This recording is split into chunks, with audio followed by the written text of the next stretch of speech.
শেষ ভালো যার সব ভালো তার সান্ত্বনার এই প্রবাদটাও বলতে পারছে না বাংলাদেশ।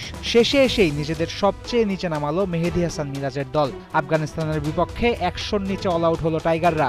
সবাই যেন চিৎকার করে জানান দিতে চাইল দুনিয়ার কঠিনতম কাজ ব্যাটিং করা। ম্যাচ শেষের আলোচনায় যাওয়ার আগে করতে হবে বাংলাদেশের বোলিং ইনিংসের শেষ ২ ওভারের আলোচনা। ২৪৯ রানেই ৯ উইকেট পড়ে গেছিল আফগানিস্তানের। সেখান থেকে আর কতই বা করা সম্ভব।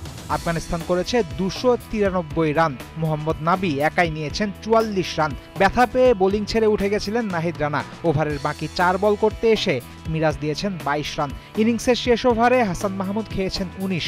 ম্যাচে প্রতিদ্বন্দ্বিতা করার স্বপ্ন যেন সেখানেই শেষ। অথচ কি দুর্দান্ত একটা কামব্যাক করেছিল বাংলাদেশ এই ম্যাচে। ৩২তম ওভারে ১৭৩ রানে ১ উইকেটে দাঁড়িয়েছিল আফগানিস্তান।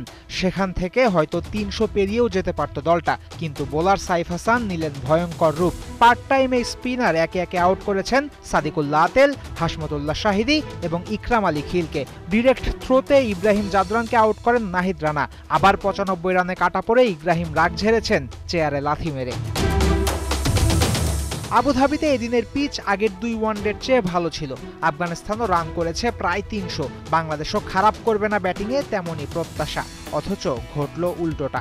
দলের সুযোগ পেয়ে নাইম শেখ দেখালেন ব্যাটিং ঠিক কতটা কঠিন। যতক্ষণ পিচে ছিলেন নাইম ছিলেন অসহায় হয়ে।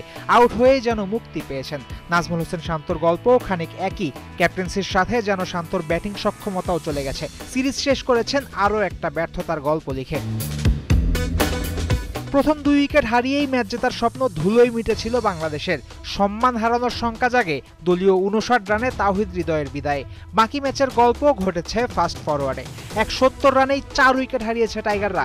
আউট হয়েছেন সাইফ, মিরাজ, শামীম পাটোয়ারি। আউট হওয়ার ধরনও ছিল বিচিত্র। সাইফকে হারিয়ে মিরাজের মারতে মন চেয়েছিল।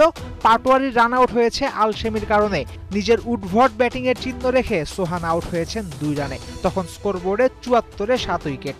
বাকিরা চেষ্টা চালিয়েছেন ১০০ পূরণের, হয়নি সেটা।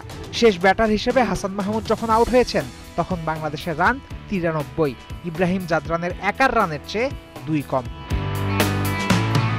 র্যাঙ্কিং হালনাগাদ হবে বিধায় এখনই বিশ্বকাপ থেকে ছিটকে যাওয়ার সম্ভাবনা বাংলাদেশের নাই।